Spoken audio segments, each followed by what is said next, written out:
नमस्कार, श्री महाकाल लोक टीवी में आपका स्वागत है। आपके साथ मैं हूं आरती गहलोत। आज हमारे स्टूडियो में मौजूद है ज्योतिषाचार्य पंडित श्याम उपाध्याय। बहुत बहुत स्वागत है आपका हमारे श्री महाकाल लोक टीवी के स्टूडियो में। बहुत बहुत धन्यवाद मुझे आमंत्रित करने के लिए आपका। उपाध्याय जी, हमारे दर्शक जानना चाहते हैं कि ज्योतिष शास्त्र क्या होता है। जी देखिए, शाब्दिक अर्थों में अगर हम ज्योतिष की बात करें तो ज्योति धन ईश, ईश्वरीय ज्योति, या शास्त्रों के हिसाब से कहें तो वेदों का नेत्र, इसे ज्योतिष कहा जाता है। ज्योतिष एक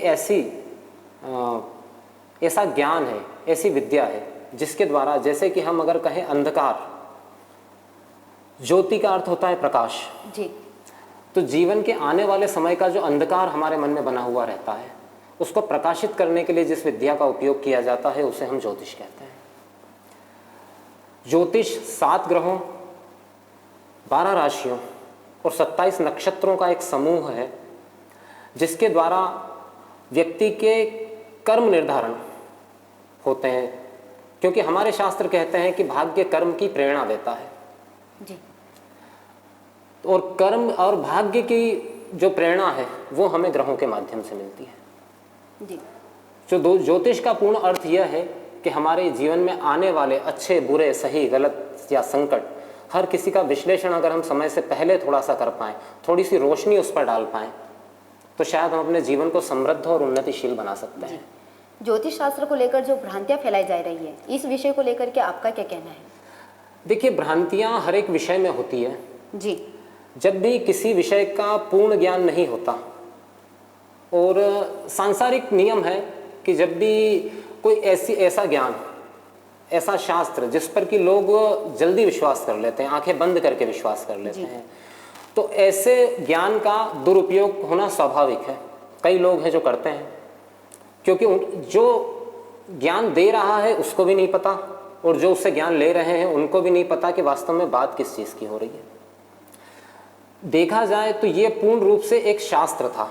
शास्त्र मतलब कि जो अध्ययनशाला में पढ़ने की चीज़ थी, लेकिन क्योंकि हमारे यहाँ की सामाजिक व्यवस्था इस तरह की बनी कि उसके अंदर इसकी कोई जगह बन नहीं पाई, क्योंकि इसकी जो भाषा थी वो संस्कृत थी जी। और हमारा जोर हिंदी और अंग्रेजी पर रहा। इस वजह से कुछ ऐसे लोग तक खड़े हो गए जिन्हें पूरा नॉलेज था नहीं इसका जी, और उन्होंने इसे एक इनकम का जरिया बना लिया। तो ये जैसे कि लोगों को बनाते हैं, और ये एक यंत्र होता है, या उसको क्या कहते हैं आपकी लैंग्वेज में, कुछ मोती टाइप कुछ होते हैं, उनको जो पहनने के लिए दिए जाते हैं, तो उससे क्या इफेक्ट पड़ता है।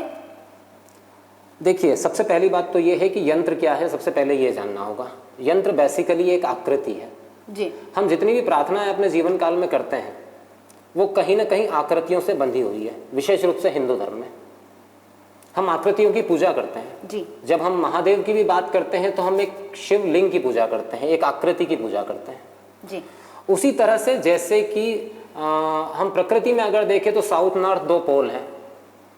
जब हम एक मैग्नेट को खुला छोड़ते हैं तो वो 2 डायरेक्शन को शो करता है जी।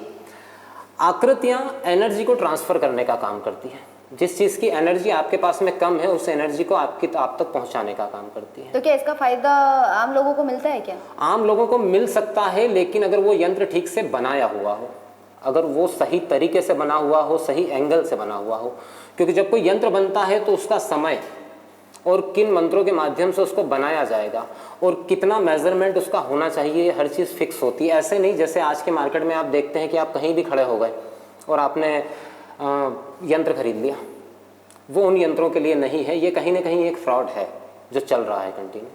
दूसरी आपने बात की रत्न की, कि मोती वगैरह जो उंगलियों में अलग अलग कलर के होते हैं, डिजाइन उनका अलग होता है, और अलग अलग फिंगर में भी उसको पहनने के लिए बताया जाता है। देखिए, ये बात तो सत्य है कि रत्नों का उपयोग तो है सफलता के लिए, सक्सेस के लिए। देखिए क्या होता है कि ऊपर से जो एनर्जी हम तक आ रही है ग्रहों की, उस एनर्जी के प्रभाव को बढ़ाने के लिए यंत्रों का इस्तेमाल होता है, नगों का इस्तेमाल होता है, रत्न कहते हैं उन्हें।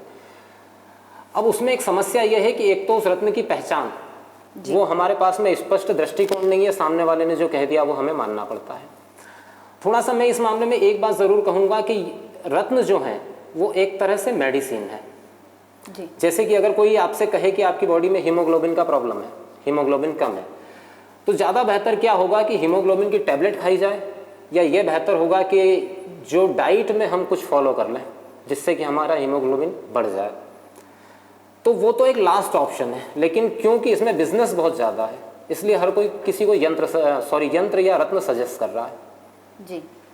रत्न की पहचान बहुत महत्वपूर्ण है, उससे फ़ायदा बिल्कुल हो सकता है, लेकिन सही चीज़ हमारे पास में मौजूद हो पाए। तो ये रत्न राशि के ऊपर डिपेंड होता है क्या? नहीं, पूर्ण रूप से राशि के ऊपर नहीं, ये बहुत कुछ कुंडली पर डिपेंड होता है।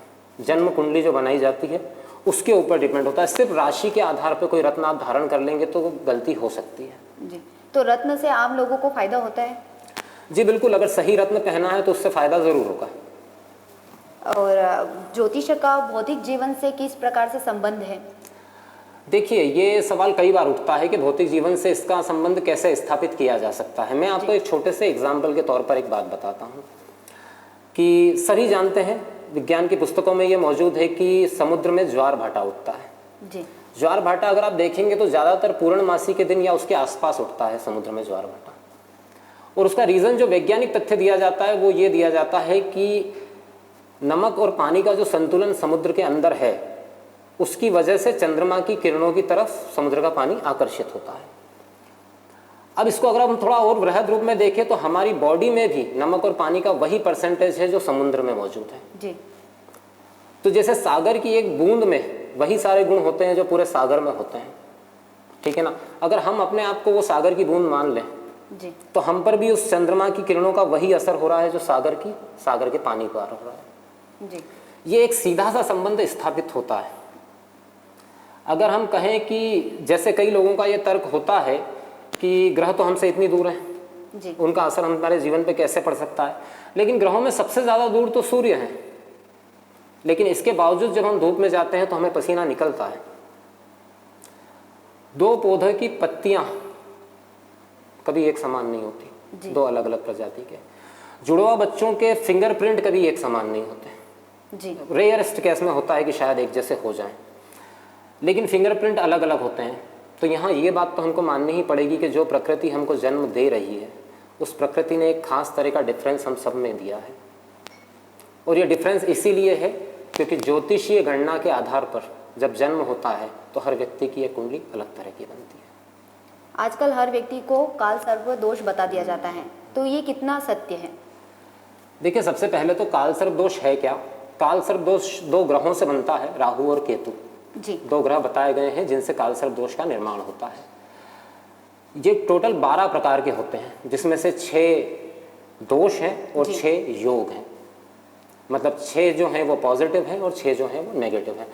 काल सर्प दोष हर किसी व्यक्ति को नहीं है, इस मामले में बहुत कुछ झूठ बोला जाता है। तथाकथित ज्योतिषाचार्य जो अलग अलग जगहों पर बैठे हुए हैं वो अपने बिजनेस, अपने कार्य क्षेत्र को बढ़ाने के लिए इस तरह की बातें करते हैं। जी। ये थोड़ा सा वृहद विषय है, किसी दिन इस पर आपको पूरे विस्तृत से चर्चा करके मैं बताऊंगा। क्योंकि क्या है कि ये जो 12 तरह के दोष जो बताए गए हैं काल सर्प दोष, जी, इनके कुछ लिमिट्स हैं, कुछ क्राइटेरिया फिक्स हैं। किसी भी कुंडली में काल सर्प दोष मौजूद है ये नहीं हो सकता, पॉसिबल ही नहीं है। ये एक ज्योतिषीय गणना के आधार पर जो है काल सर्प दोष का प्रिडिक्शन किया जाता है। लेकिन मैं आपको बता दूं कि वो 10 में से सिर्फ 2 लोगों को होता है। लेकिन आज के हालात ऐसे हैं कि हर किसी को काल सर्प दोष बताया जा रहा है, लेकिन जिसको होता है उसके जीवन में समस्याएं जरूर आती है, ये भी सत्य है। जी। क्या ज्योतिष द्वारा भविष्यवाणी बताई जाती है, ये हमेशा सत्य होती है क्या? जी देखिए, इसमें एक बात है कि भविष्यवाणी 100% सत्य हो, जी, उसके लिए सबसे पहले विश्लेषण बिल्कुल सही होना चाहिए ज्योतिष का। 100% सत्य कई भविष्यवाणियां हुई है, जैसे कि अगर आप इतिहास में जाकर देखें, बहुत ज़्यादा पीछे नहीं जाते हैं हम, 100-150 साल भी अगर पीछे जाएं तो नास्ट्रेदामस एक बहुत बड़े ज्योतिषाचार्य हुए हैं जर्मन के, जी, जिनकी कही हुई लगभग सारी भविष्यवाणियां सच हुई है। और उन्होंने किसी व्यक्ति की भविष्यवाणी नहीं की थी, उन्होंने विश्व के बारे में भविष्यवाणियां की थी, जी, जो कि लगभग सारी सत्य हुई हैं।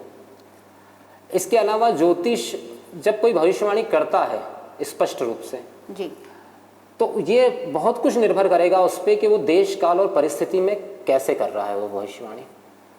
जी, जैसे कि हम अगर किसी व्यक्ति को कहें कि ये राजा बनने वाला है, जी, राजयोग है, राजा बनने वाला है। अब राजा तो कोई भी हो सकता है, एक घर का मुखिया भी उस घर का राजा है, एक गांव का सरपंच भी राजा है और देश का प्राइम मिनिस्टर भी राजा है। अब कर्म क्षेत्र और उसके जीवन का जो देश काल परिस्थिति है उसके हिसाब से वो राजयोग कितना घटित होता है ये उस बात पर निर्भर करता है।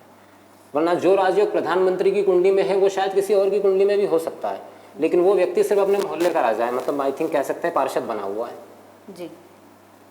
तो बिना कर्म के सिर्फ एस्ट्रोलॉजी की भविष्यवाणी सत्य सिद्ध नहीं हो सकती। जी। ज्योतिष के साथ कर्म को जोड़कर ही दोनों अलग है ही नहीं।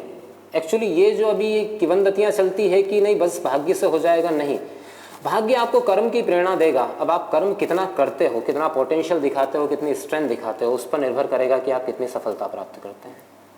आजकल हर किसी ने ये एस्ट्रोलॉजर के नाम पर लोगों को बेवकूफ़ बनाने की एक सीमाएं बना ली हैं और एक दायरा बना लिया है और लोग उसके पीछे भाग भी रहे हैं। तो इसको लेकर के आपका क्या कहना है? देखिए, मेरा ये कहना है कि अंधभक्ति या अंधविश्वास चाहे वो कोई भी हुआ जी, ज्योतिष एक प्रैक्टिकल सब्जेक्ट है, इसको अंधविश्वास की तरह नहीं देखा जाए। मेरा सबसे पहला कहना तो यही है कि क्योंकि आप अगर ये कहें कि कोई व्यक्ति आप जिसको आप अपनी हथेली दिखा रहे हैं या अपनी कुंडली दिखा रहे हैं, वो व्यक्ति कह रहा है कि आपको तो राजयोग है, आप तो राजा बनने वाले हो, या आपकी ज़िंदगी में तो कुछ नहीं है, आप तो बर्बाद होने वाले हो जी, तो ये निश्चित तौर पर बिल्कुल गलत बात है। जी। और ना ही किसी ज्योतिष को पूर्ण रूप से ये कहने का अधिकार है कि मैं आपका जीवन बदल सकता हूँ।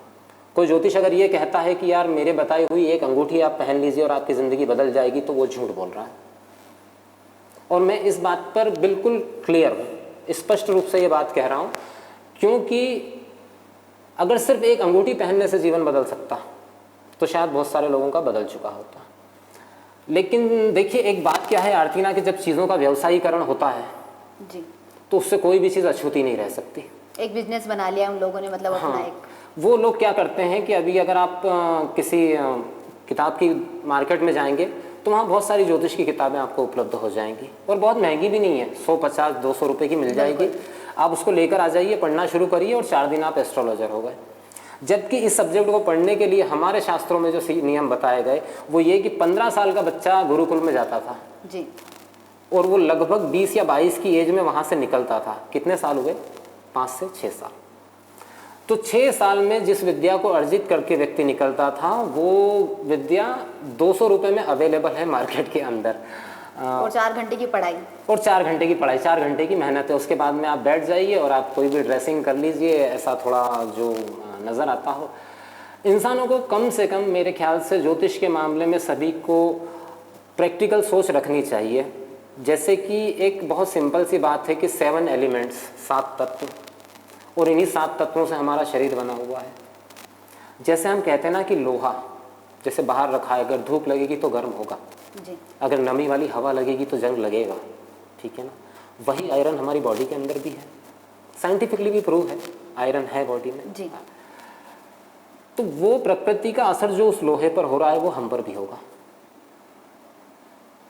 जो असर वहाँ हो रहा है बाहर पड़े उस आयरन पर, वो हम पर भी होगा। थोड़ा सा प्रैक्टिकल नज़रिया होना चाहिए इस मामले में। उपाध्याय जी, मेरा अगला सवाल आपसे है कि आप ज्योतिष्य की किस विद्या के विशेषज्ञ हैं? जी, देखिए, वैसे तो मैंने सारे जितने भी ज्योतिषाचार्य पहले हुए हैं जिन्होंने पुस्तकें दी है उन सबका मैंने अध्ययन किया है, लेकिन मेरा ज्योतिष पूर्ण रूप से आधारित है रावण संहिता पर जी। और मैं ज्योतिष में कुंडली विश्लेषण मेरी विशेषता है और उसी के ऊपर मेरा पूरा फोकस रहता है।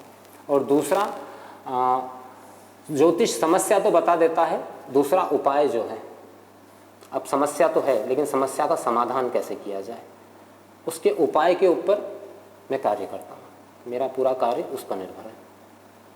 तो जैसे कि आपने जाना है आज ज्योतिष शास्त्र के बारे में, लोग अंधविश्वास की तरह लगातार बढ़ते जा रहे हैं, लेकिन हर बार ज्योतिष शास्त्र पर ही भरोसा नहीं किया जा सकता, अपने कर्म पर भी ध्यान देना जरूरी होता है। ऐसे ही कई नए विषय के साथ हम जल्द हाजिर होंगे, तब तक आप बने रहे श्री महाकाल लोक टीवी के साथ। नमस्कार।